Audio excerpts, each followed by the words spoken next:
want to talk about healthy development and relationships.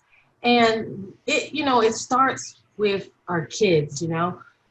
What are we going to do? What can we impart and share with children? And I think of this in the standpoint of mentorship, as well as, having your own kids, what you can give to kids at school, what you can give to kids in your community, whether you're a mentor of some sort.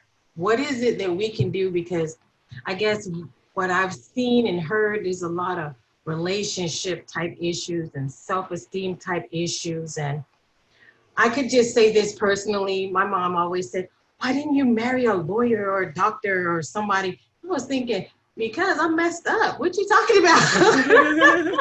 And we're going to do ladies first. And I want Donza to just share with us who she is and what she does. You're a part of Perfect Place. You're a life coach, educator, and author. But I want you to just let people know who you are before you start talking, so they know she knows what she's talking about. Okay? So. Hi, everyone. I am Donza Stanley. I own my own business, of course, Perfect Place of Peace.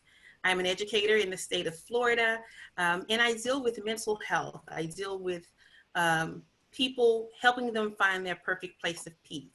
And so my education and my desire comes from a place that as a female, as a Black female operating in this place, in this space, Earth, I struggled to find what peace was, because I was looking for it in so many other directions and so many other people. And until I found peace within, that is when I was able to then move on to accomplishing my goals and getting the things that I want. And so once I had that, the recipe, if you will, or the blueprint, then I was able to then share those things with other females and ensure that they can find their perfect place of peace too, and find value in who they are every day they wake up. And so that is my goal in my walk of life now, to ensure that any woman who I come in contact with knows the value within. Because just like you said, Erica, you didn't get it. We didn't get that. And so sometimes we find and we look for peace in people, places, things, food, money, and we are surprised to find that peace comes from within. So thank you, and I'm happy that you invited me here. Okay, Godfrey, we know awesome. that. I'm like, how do I follow? No. What do you mean?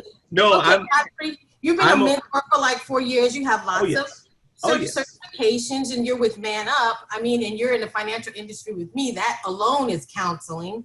But I'll go ahead and let you say in your words who it is that you are and what it is that you do exactly. Of course. So I am, like Erica just said, I am a 4-year mentor with Man Up Mentoring. We focus on developing, growing, and inspiring young minds.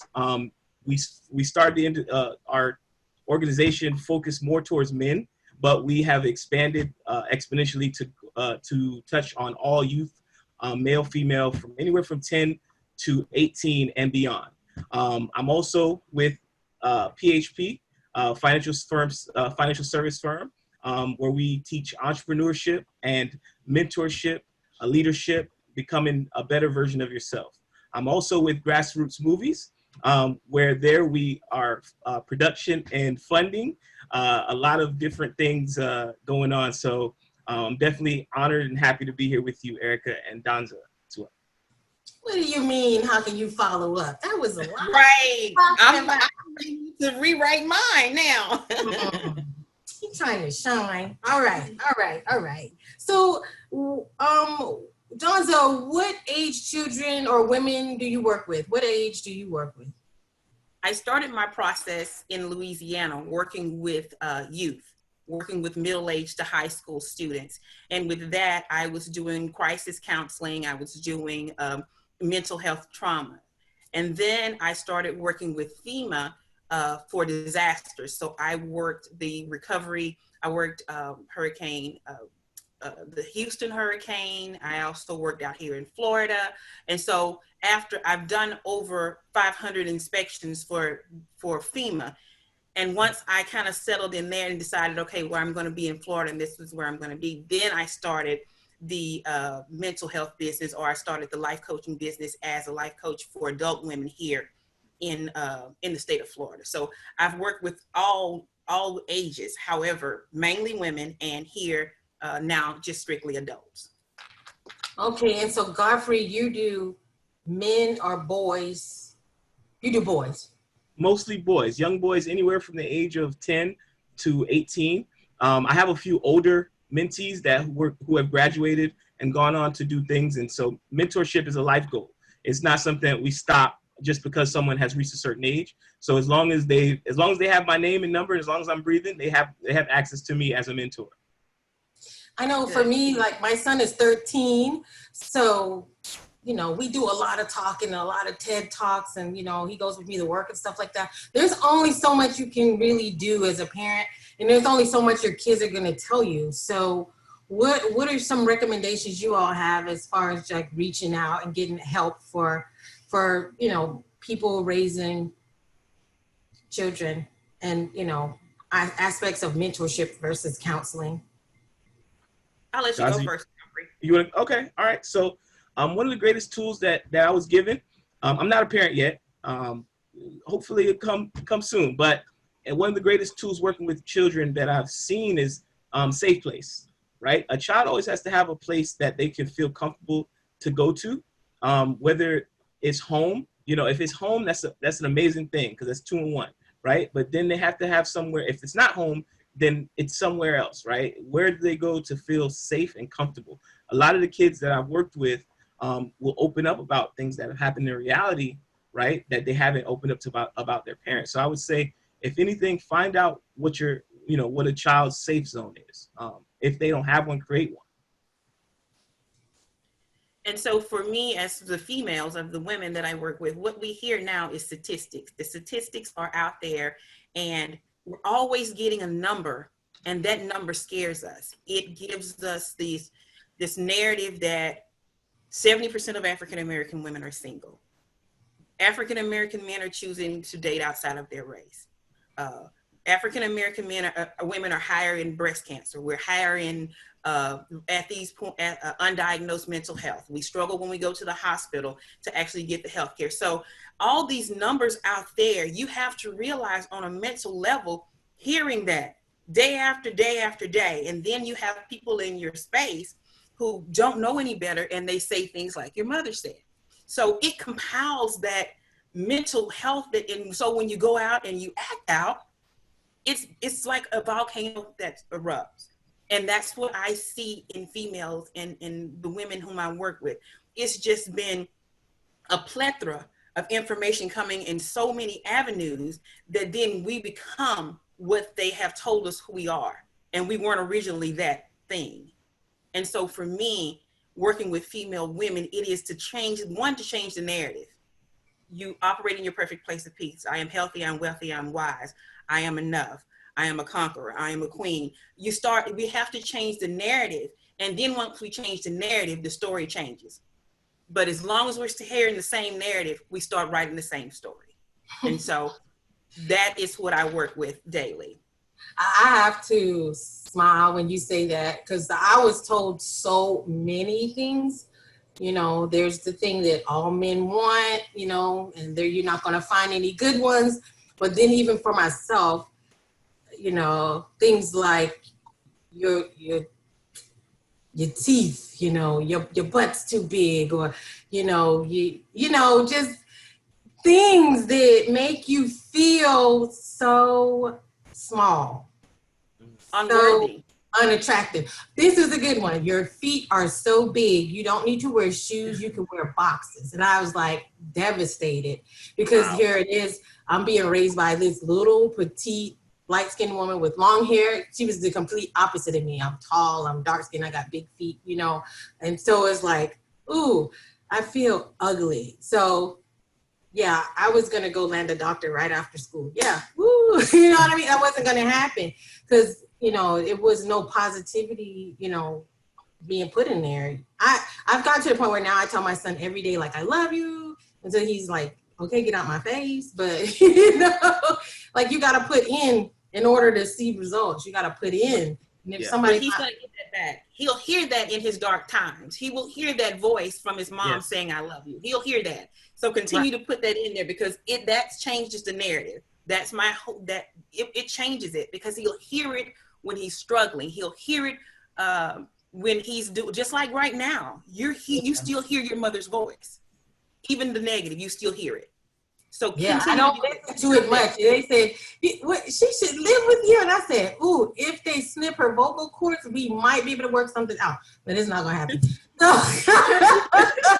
people are gonna say I'm mean, but I'm just being honest. Like I can't give my son if someone's taking away from me. So I have to do. That's a very powerful point. I actually, and that's funny that you say that, is because one of the most powerful things that I've ever heard was my dad saying, "I'm proud of you."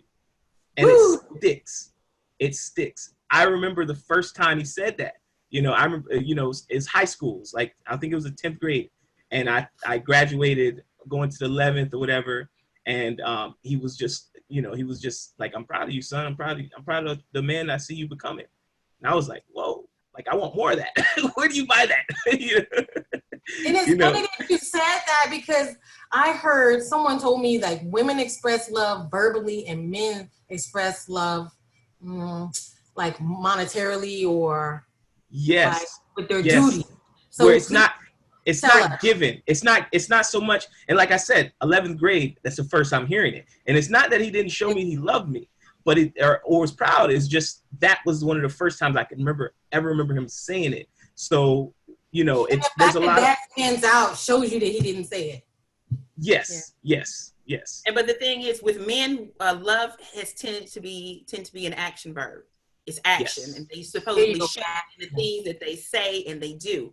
With females and women, it's something that we verbalize. Now, we will show it in different things that we do, but at the same time, we all have to learn that we got to all learn that just because we show love one way, someone else may receive it a different way. And just because this is how we like to receive love, that doesn't mean that the person who's with us likes to receive it that way. So you have to do the little checklist. Okay, yeah, I said I love you, even though that's not what I say. I say I love you. I tell you I'm proud of you, because these are the things that kids need to hear, because that's what builds strong adults. And make sure the actions line up with the words. Absolutely. That's very big. That's big. Yeah. If you can say whatever you want to somebody, but if at the end of the day, those actions don't mean, if those actions are not standing to the same standard as those words, it means nothing. Because all that love does is leave self-doubt. That person then goes, well, do they love you? Because they're not showing me. So what? And then so they project this image of what they've been given love, right, onto someone else. And so now their image of love is that I can say I love you and I don't have to show you, or this is what love is, and that's a very, very dangerous game to play. Absolutely. Right. Absolutely. So what is music and television? How do you think that plays a part in all of this? Again, Godfrey. I'll go. Just say WAP. No. Yeah, if that's your definition, you better type that, boy. Oh man, music and television is very detrimental to every aspect of what we do in today's society. Why? Because 20 years ago, if your parents did not like the music that you listened to, they would just turn off or take away your music, your device, whatever, right? Now the kids have such a grand access that it doesn't matter where you go, you're going to hear certain things, you're going to see certain things. So what's being put out there is whether we want it or not, is like, I can imagine as a parent, your child's going to be exposed to so much. And so it's so valuable that you can, it's almost one of those things that you have to have that conversation just a little sooner, those kind of conversations about what's right or wrong. Maybe not even going deeper into sexual, but just what's right or wrong, because those things that were hidden from us as kids, they're not so hidden nowadays. I'm not sure it was so hidden. I remember a song they used to play, move it in, move it out, move it in and all around. I'm not saying they were never vulgar. I'm never saying they were definitely vulgar. Like I used to dance to that song, and they would be like, "Oh, look, oh." There was a sound clip from a song from the 1930s, and she was like, "I'm gonna do this and that to you," and just straight out, right? But the thing is, right, as an adult, you probably, that's okay. You're gonna hear it, right? But your child didn't hear it. I don't remember my parents listening to anything vulgar, right? I can barely remember even my older brothers listen to anything super crazy, right? They shelter me from that. But now I know the kids are hearing it, you know, whether they're hearing it from their loved ones, or they're hearing it from just being outside, you know. So the content, like Will Smith said, the content is not changed. It's just now being recorded, you know. It's just now being put out there. Even besides that, it's not that the content has changed. The percentage of this versus that is different. Where I feel like we're on the scale of, you can't get a record deal unless you're way to the extreme. And you know, we used to have ladies first and fight the power, and so we had this balance of cultural music, and then, you know, and then we had Luke, and that was fun, you know. Luke wasn't 95% of my listening, you know. Yeah. And we had, listen, Ice Cube had given up the nappy dugout, so we listened to stuff like that. That song, right? I blasted all that. Like, but it was a thought process, like everything. And this is how I perceive television. Everything goes back to who you are as a person, is how you receive it. Because the same things we're listening to, other cultures are listening to too. I'll have an Asian young man pull up next to me in a car blasting that music, but it is something within you that we internalize it, and they listen to it and they can turn it off. Like, it doesn't describe who they are, but we find ourselves in every ratchet, toe up, raggedy song. We find us in that. So when the guys hear the I live on 3rd Avenue and I had to sell drugs, you know, I guess him, it was it's a song where you, it's your life, like, this is my life. Yeah. Or somebody I know. This is where we're, and so that's that becomes who they are. They wear that with them. They start wearing that as a badge, because that's who they look up to now. When we were coming up, we looked up to different people. We had a different. So even though Ice Cube sang "Giving Up the Nappy Dugout," my brother still knew that my dad was his idol, that he wanted to be more like my father than Cube. You know what I'm saying? So basically, you better be a better role model to your parents than these other people are. Absolutely. That way, it doesn't really affect them as much. I would even say, I would even go as far as to say, and truthfully too, one of the things is that the imagery that we are putting out, right? When you think about TV and media, when you said, you brought up a very, very valid point with the Asian kid, right? The Asian kids can listen to the black music and can like, yeah, this is all day, and then turn it off, and they know that's not them. The imagery about their culture that's being put out in TV is that they are this, they are honorable people, they are, you know, they are this, they are that, all of these good things, right? So that at the end of the day, their imagery, their superhero, their Superman, so to speak, is of something great, where our imagery is always in the negative. We've always been drug dealers, we've always been cokeheads, we've always been rappers, we've always been, you know, and so our kids almost immediately think that that's the only path for them. And so I think that plays a big role too, when you think about what roles are being taken in Hollywood, right? What role, when back in the 70s, when you had the Malcolm, a little earlier than that, right? When you had the Malcolm X's and the Black Panther movement, right? Those kids were growing up, they were like, let me be, you know, suit and tie, because that's the imagery of the people that are doing positive, right, in the community, whether they say it or not. But now, they see what it was like in the juke joint. They didn't know that.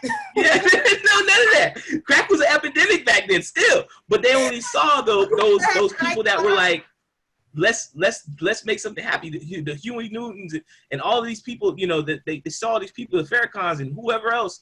They saw these people and they were like, okay, this is the imagery that we see. This is who we want to be like. Whereas now it's like, when you see our imagery, we don't see too many, and it's getting a little better. It's getting a little better, but it's still not to the point where our kids are like, okay, that's my hero. That's who I want to be like. I identify as this. I can listen to this and I will not turn out like this, right? Because there's too many examples of a Kanye. No bash on Kanye, but there's too many examples of a Kanye and not enough of a Jay-Z, right? Where Jay-Z is quiet, Jay-Z's a businessman, Jay-Z's behind the scenes. It's probably not the best example. You better go dig. You better dig. I'm gonna dig. I didn't want to start name bashing people. That's why. I got 99 problems and a BA1. So more like there's more examples. There's more WAP. There's more WAP than there is Erykah Badu's, right?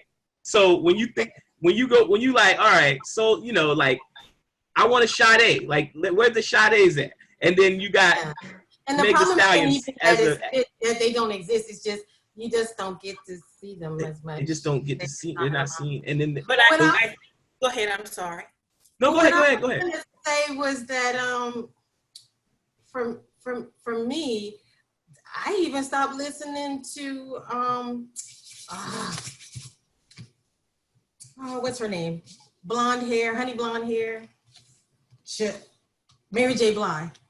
Oh, okay. Right. Because it was that preoccupation of depressing romance. Yeah. Mm-hmm. Yeah. And it's this preoccupation with sex. It's a preoccupation with relationship. Why I don't got nobody, Lord, I'm alone, Jesus. It's like, blues. Oh my God, turn it off. You cheated on me, it's not my child. Like, oh God, stop. No, I can't do it. But when she did the other album that she was happy, it sold less than the depressed albums. Really? Oh, wow. It made less because everyone was so used to her going down, and you know what that'll do to a person. That when she was doing the little dance and they made a meme of her doing they on the stage of Star Wars. Yeah. So it's unfortunate, but but it's, again, I always go back to it. It's on a mental level of that's what we need and we feel we need. But I think that even with because the Malcolm X's, which I'm a Malcolm X fan.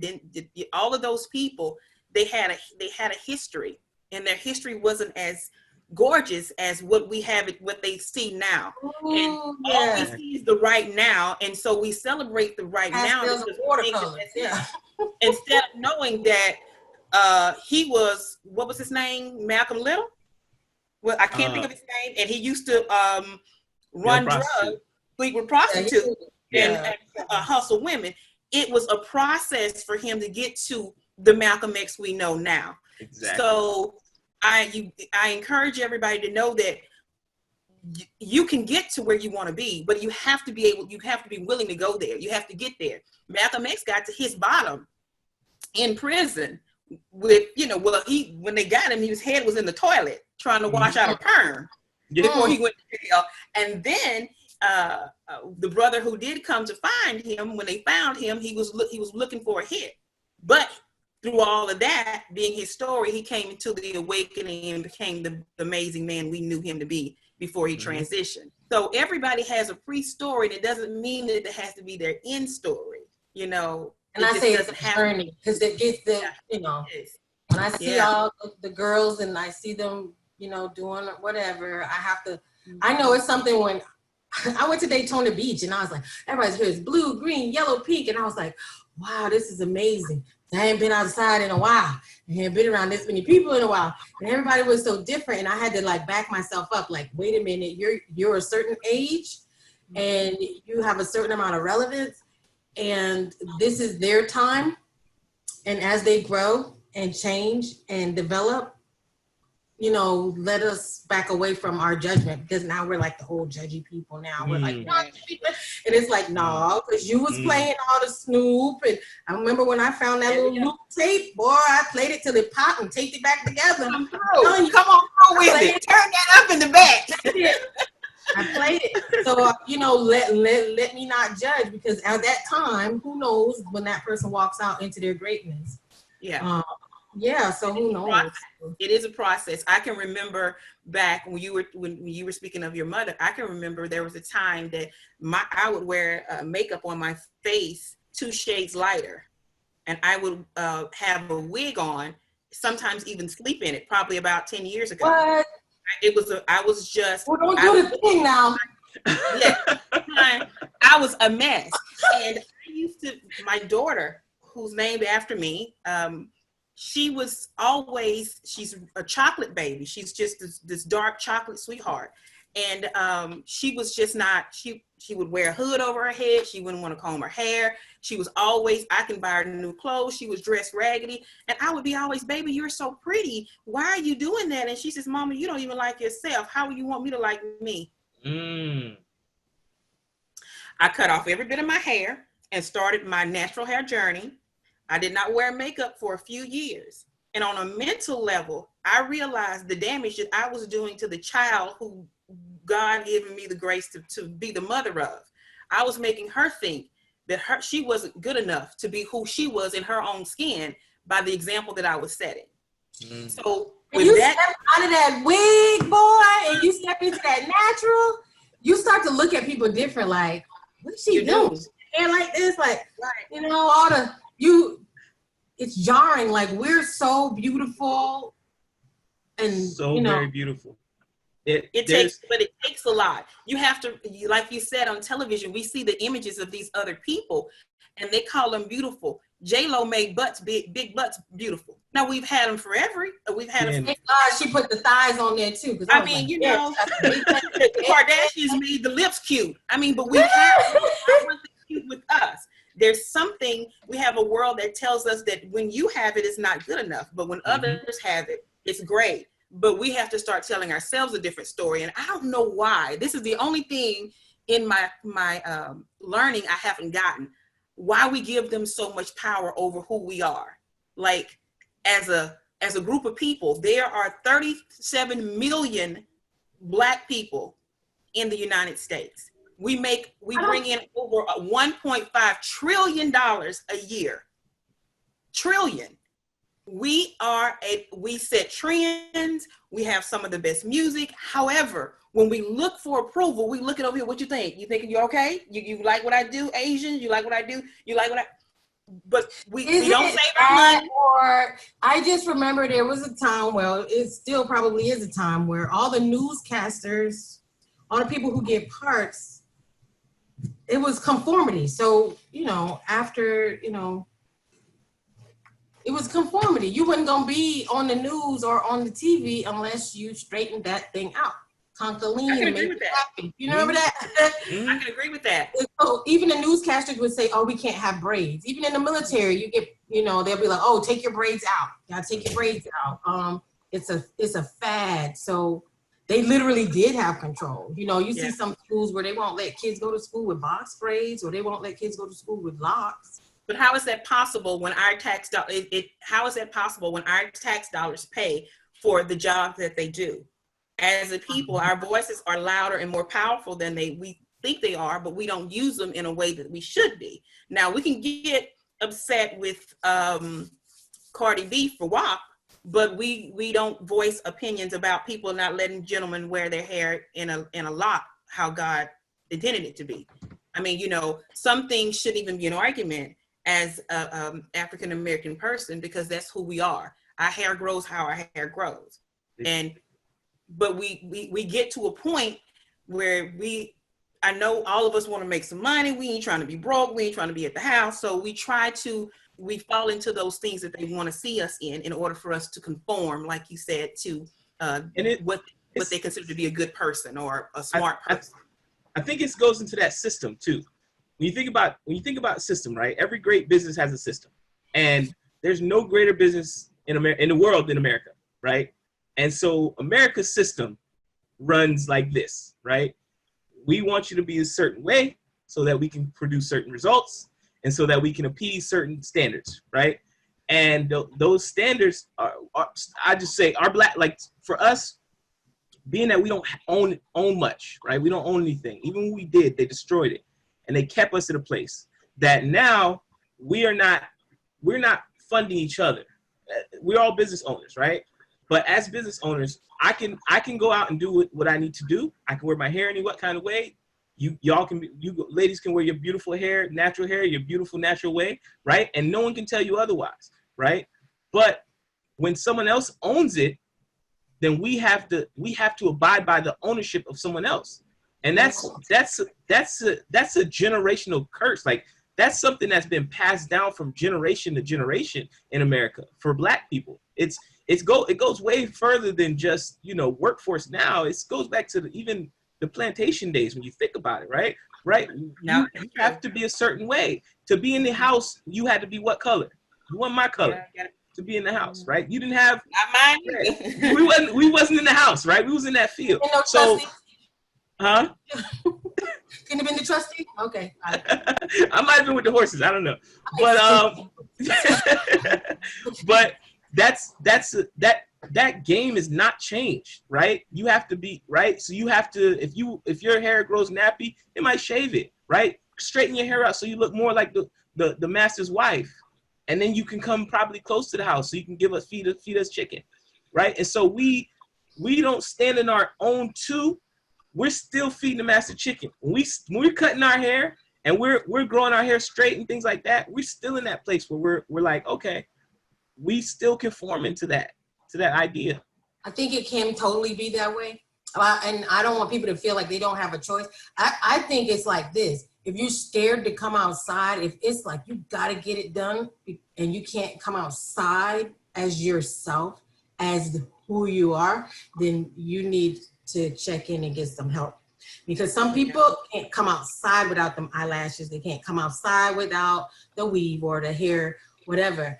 But, if you can't function without it, then it's a problem. But if this is like your character that you're putting on today or your freedom of expression, it's like two different things. I think absolutely. I feel like, you got them eyelashes on till your eyelashes done gone bald now. You need to be careful. You can't just be doing that stuff. All that, even wearing the hair too long and now you got something wrong with your scalp. Now, there's a difference between protective hairstyle versus I can't come outside without this. So. And it all goes back to who we are as people, who we are as self-love. As women, we feel that there has been definition of beauty created. This is what beautiful looks like, and it's not you. So in order for you to get halfway of that, then you'll need to, one, straighten your hair, two, make sure your butt doesn't get too big. Because you gotta be a dime. There's places I won't go. I've been invited and I'm like, this is too much pressure. I can't do all this and I don't wear shoes that tall. I just, I'm not that old, but on the inside, it's not me. So I'm like uncomfortable going certain places because of the pressure of having to present such an image, Well, and I'll tell you, I am an active member of Alpha Kappa Alpha, and I have been for 16 years. So when I first went through the process, I felt that I was in that 2 shades lighter makeup with all of this weave and stuff because I felt paper bag test, girl. Huh? The paper bag test. Right. I felt that that's what I had to do in order to be. And then eventually, when I found out who I was, if you don't accept me in this natural hair, in this dark skin, with some makeup on some days, but most days none, you're not supposed to be in my space anyway. So I'm okay with that. But it took a while for me to get there. So I understand if you've had years and years and years of telling you you're not worthy, you're not good enough, you don't look good enough, you can't get the job, you got to straighten your hair. You just get to a point where you're thinking, well, I got to put on this facade. And then eventually, if you fake it long enough, that the fakeness becomes who you are. You can't sit in the house, quiet music on, because that internal spirit of love and protection, the love inside of you wants to come out. The real you wants to be out, but it doesn't come out because you always have on this fakeness. So anytime someone's coming into their real, I tell them, honey, cut that relaxer off your head and go through the process of falling in love with your face. If you got dents in your head, fall in love with that dented head, fall in love with you. And then whomever, you won't even allow toxic people in your space, and you'll find. I'm glad you said that because that's like my most hated phrase. Fake it till you make it. Like, stop. I don't like that. I don't like it. Yeah. You have to get to a point where you love who you are. Because if you fake it till you make it, once you make it, you still have to fake it because you got to that place by being a fake person. Yeah. You can't. You painted yourself into a corner and you don't know how to be. And Don't you even know never how to- can come I out. find it hard to make friends because some people are, you know, they might find me refreshing, but they don't even know how to just relax. I'm not expecting you to be anything. Mm-hmm. Just be you. Just be who you are. Just be comfortable in your skin. You'll actually see God and the universe will start sending you things that you want, and you'll start getting the things just by being who you are. And it's just, you're not stressed out so much. We're always stressed out because we're trying to be something that we aren't. We can't accomplish our goals. I always say, what a sad life journey to feed someone else's dreams and allow your own to starve. And I think that's what we've done as Black women. We've fed other people's dreams so much, and ours is sitting over in the corner saying, just give me just a little bit of light. Just give me a little water, and I will grow and develop and make you proud. But we starve our dreams so much trying to feed somebody else's dreams and expectations. So what about some dating and some marriage? Because you talking to people about the issues that they have. Like, what's the, you know, this contributes to that. Yeah. Because you pretended to be the person that person wants, and they done opened the package and be like, "Hey, I need a refund. You know, you have to make up the difference or something." You know, so I feel like, you know, people can go, people that, you know, well, you, like they say, you sold me a bill of goods, because I'll tell you a good one. I went on a date and we were having conversations, because for me, I'm like, I want to know what your favorite color is. I want to know who your favorite teacher was in the 3rd grade. Not per se, but you know what I'm saying? I really want to know who you are. So I like to let people know who I am, and I can't help it. Maybe I need to stop talking so much. But I said that I love, my favorite cartoon is Archer. And that person said, yeah, I love Archer. So we were hanging out. I was like, let's watch Archer. He was like, oh, I don't watch that. And I was like, what? You know, people are like, oh yeah, that's cool. Oh yeah. I said, after about 30 days, you can tell if the person was just mimicking your conversation. Mm-hmm. Mm-hmm. But I'm gonna let y'all talk something. Were they listening, or were they just trying to get by? Just trying to get there as quickly and as easily as possible. Because I don't have to agree with everything you say either. No, I don't. Donna, you want to start on this one? Donza? No, go ahead. All right. You the man. You the man. You have a lot of firsts tonight. I'm a lot of firsts tonight. Yeah. So with that, I mean, from personal experience, dating for me is been one of those things where, for me, I am a very introvert person when it comes to dating. I'm very reserved. So for me, it is one of those things. Like, I would, if we were on a date and you asked me a lot of like personal questions, I'm one of those people. I've always been one of those people that, and I'm working and changing that about myself. But I've always been one of those people that I'm gonna try to figure out more about you than you figure more about me. Right? That sounds like Minecraft. Yeah. So it's just naturally how I guess I'm a natural pleaser. And so I've always tried to please the situation. But as we progress in a relationship, that's when I would say I'm a little guilty of that, because that's when. You know why I'm laughing, Godfrey, though? Because I'm like, are you trying to tell the ladies that are watching, like, oh, he's single? I think he's single, y'all. So I don't know. You're supposed to be telling about what you counsel, what you. Sure, you're supposed to be counseling. You go ahead and internalize the question. Go ahead and answer. Yeah, internalize it. I might be dropping little hints there. Oh my God. No, but it always, to be honest, it always played a role of self-love. I'll be honest, right? If I'm lying to you about who I am, I don't love myself enough, because I'm not confident. How do I find out quicker? They need to. I might be dating advice, so I don't know. That's that person needs to love themselves. Like, truthfully, like right now, I'm confident in who Godfrey is. I don't have any qualms about who Godfrey is. I have an understanding of who Godfrey is. So if I'm dating a young lady, it's not about like trying to portray somebody else. If I don't like to waste time anymore. So if we're dating and there's a good vibe and we continue to date and we continue to progress, it's gonna be a beautiful thing, because I'm gonna be very honest and I expect the same thing. From my perspective, if I'm honest to you, I try not to give people any reason to lie to me at all. Right? So I'm very laid back and calm about a lot of situations. So it's not, especially when it comes to dating, it's not something that I don't find a need to be lying, but everyone doesn't work like that. So it's just one of those things where people don't necessarily value themselves enough. Like you guys said, with the makeup, you're wearing the makeup.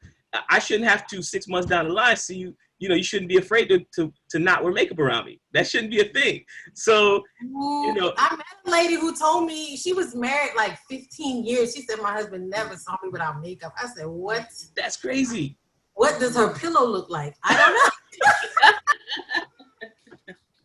know. Oh my God.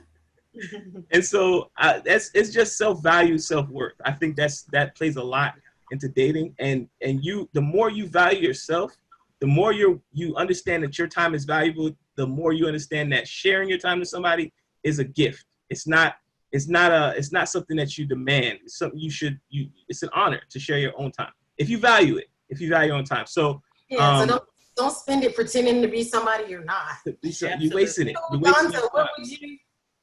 So I would say this. One, I'll say, because I'm about energy, I'll say that one thing, it's an energy. We have to make sure that we're attracting the right people, and it's about the energy we put out. The next thing is, I'll say this, and I can say that from experience because I was divorced twice in 18 months. And the first gentleman I was with, 2 divorces in 18 months, yes. And the first gentleman I was with, of course, I was with him. I had children. I'm grateful for that. But that didn't work out because I didn't know who I was. And so in the second marriage, I divorced and married him right off, just because the image in my head was that I needed to be married. My God, I'm a mom of 2. I need to have a husband. I have to have this, what people think. And so there was no love for Donza in any of that. There was no love for me. And so the boxes that I was checking, the boxes that I was checking for love was big house, car, Greek letter organization, being able to move around a little bit. That's what I saw love was.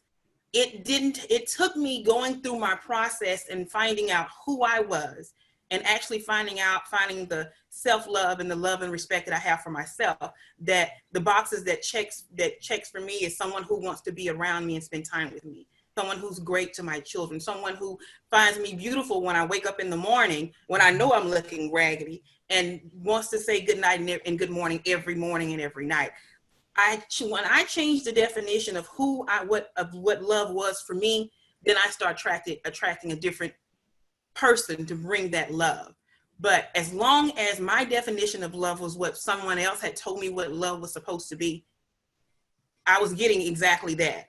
And what it turned out to be was misery. Both of those things were miserable for me. And I am, like I said, I'm grateful for my children. However, and I'm grateful for the process because it allowed me to be the female that I am today. But as far as speaking for people out there, the women out there and dating, the first thing I would say is find out, learn to like yourself. We're looking for love in people, places, and things, and this inside of us. We have to be able to love ourselves. How do you treat yourself? What do? You teach people how to treat you. So if you're treating yourself raggedy, you're not doing anything for yourself, you don't want to spend any time with yourself, you don't want to be at home alone at any time.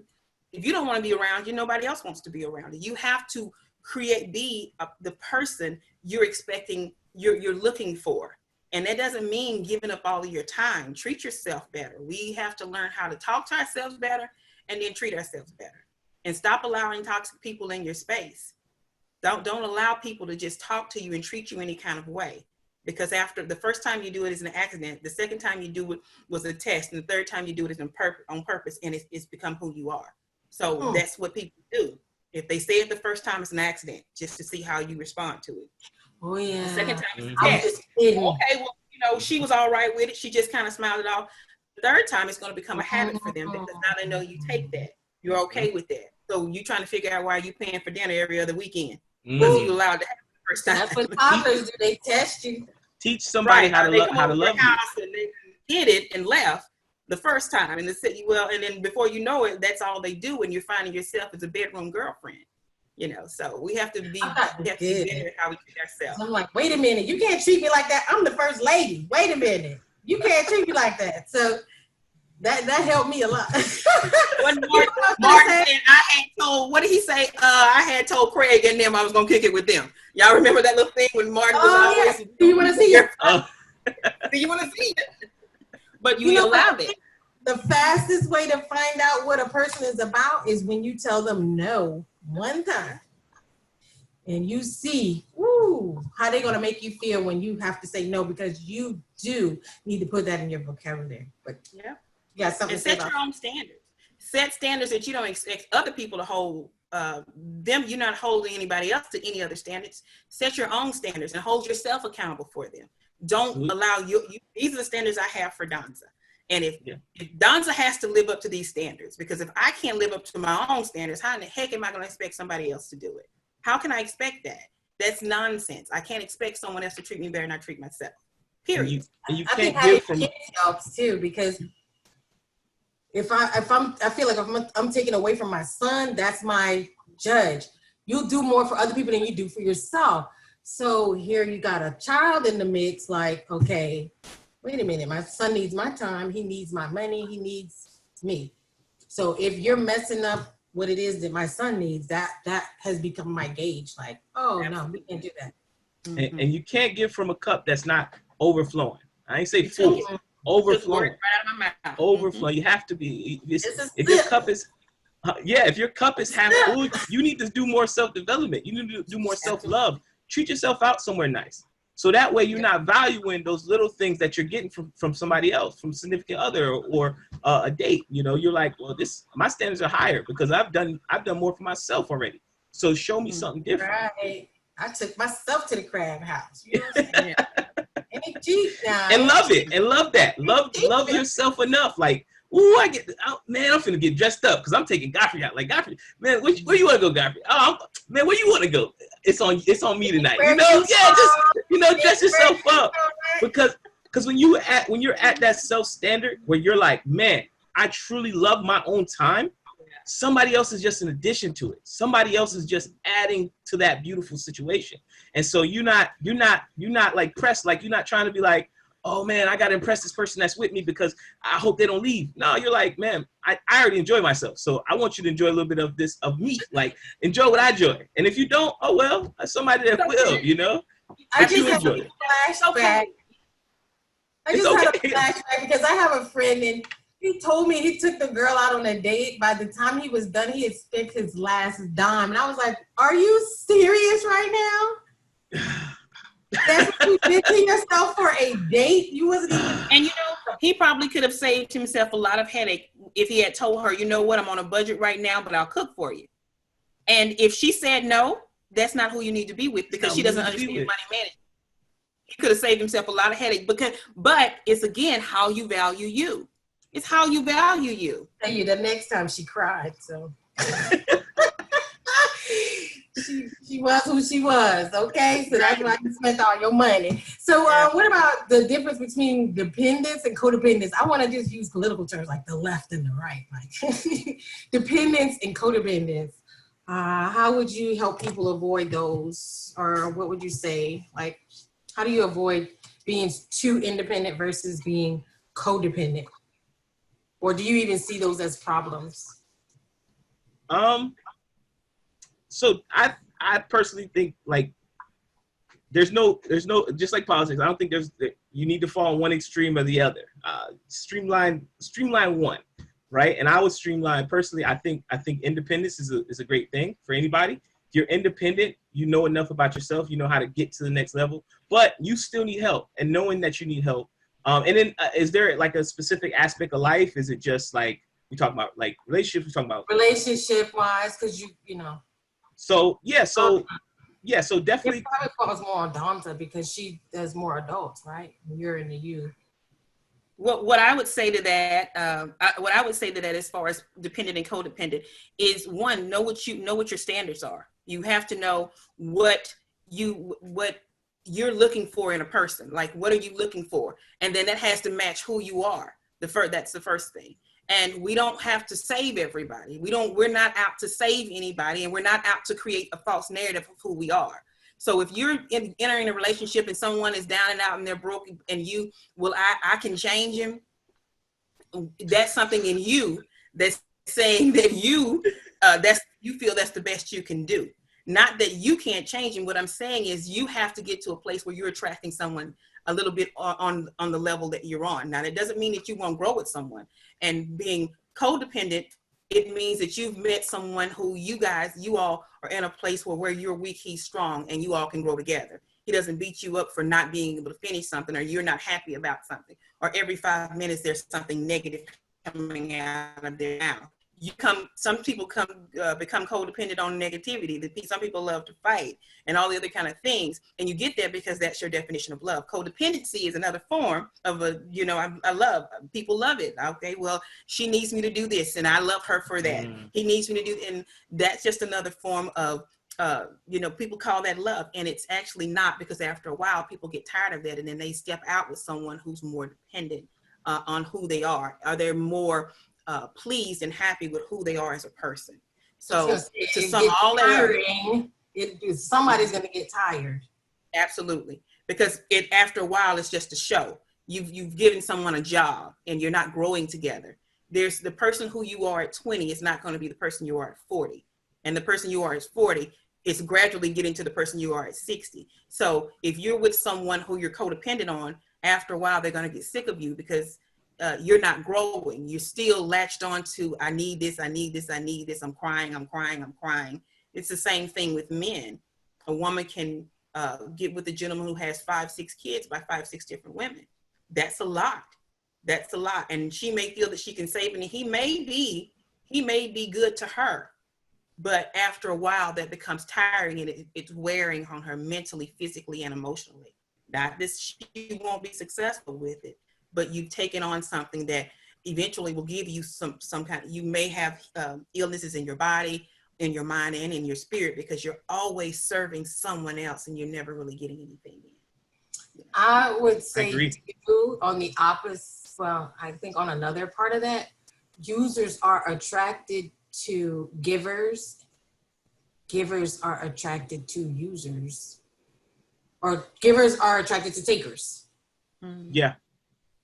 100%. Because you have this need to give, and they're like, oh, but he wouldn't let me cook for him, and he wouldn't let me, so you're like, you're not attracted to that, because it's like you want to give, and then that other person does not. But then people who like to take, or who like to receive, and they on that extreme end, they were like, oh my God, yeah, that person's a giver. They want to latch onto the giver. But then there's still another thing, like you said, while people get tired, sometimes people need you in the beginning, and then they grow to the point they don't need you anymore. So now you're fired from your job. You don't have the job. Because they don't need that person anymore. It was for just a moment. And if a person sees you as broke, busted, and disgusted, if that's all they see you as, after when they get tired of that and they really want to do something long term, nobody wants to walk around with someone broke, busted, and disgusted. And they don't want to walk around with someone who's always having an issue, always having a mental, always having a mental breakdown, always having. Now, it doesn't mean that you guys can't get together and grow together. You all can grow together mentally. You can do counseling together, because you're actually sitting there and having a conversation. These are the things I like. I don't like it when you say this. I don't like it when you say that.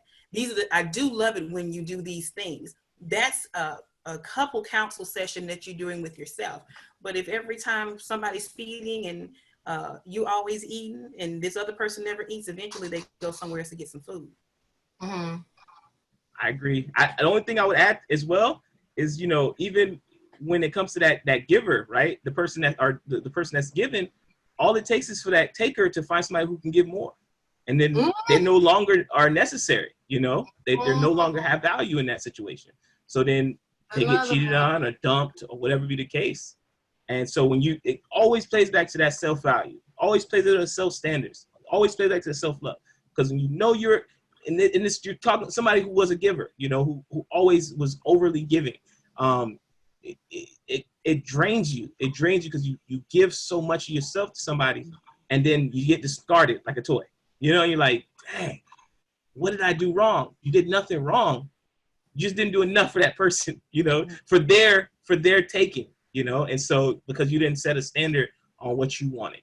And so Right. I think that's so what about parenthood? Giving some advice for parents so that child can grow up and have a healthy lifestyle, and then also for themselves to have a healthy lifestyle.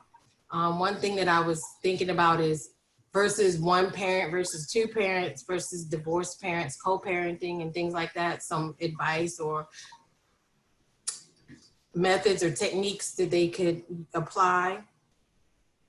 Donza, you're a parent, so I'm gonna let you get that one. Well, I was gonna say you work in the students with the kids, but as a but you might see where they're damaged. You can see where they definitely. Right. I think from a parent standpoint, I would love to hear from an actual parent standpoint, someone who was a life coach and from that standpoint. But I definitely have some great personal and then some experiences that I've dealt with some of the kids. So for sure. Okay, go Donza. As a parent, I will say that one thing I have learned to do is teach. I tell my children, you teach people how to treat you. So one, you have to treat yourself better. That's just the first thing. If you don't do for yourself, if you don't get up, you don't clean your room, you're teaching people that these are the lower standards that you accept. And when you speak with your voice. You speak with truth and honesty when you open your mouth. So as children, as a mom, I had to learn to allow my kids this is their life's journey. It's not mine. And even though I want them to mimic the things I had to start allowing them to express themselves as the little people that they are. Because when you do that, then it shows that they're confident enough in who they are to express who they are and to be that person and not mimic what I want them to be. So that would be the first thing as far as children, allowing them to learn who they are through the experience. And parenting, of course, I'm parenting and keeping them on a path, but allowing them to grow and develop as strong young men and definitely strong woman. As far as, them on a mental health side, it is about instilling. You have parents now. I grew up in a double parent home. My mom and my father were there until they transitioned. And that was one of the strongholds I had on me, that I wanted that to give that to my children. And I truly hurt them more than I helped them because I stayed longer than I should. And they saw things that they shouldn't have seen. Now, on the other side of that, you have to get to a point where you allow your children to know that you're proud of them in the things that they do. You show it and you say it, and you learn what love looks like. And it doesn't look like yelling and screaming all the time. Am I going to yell? Absolutely.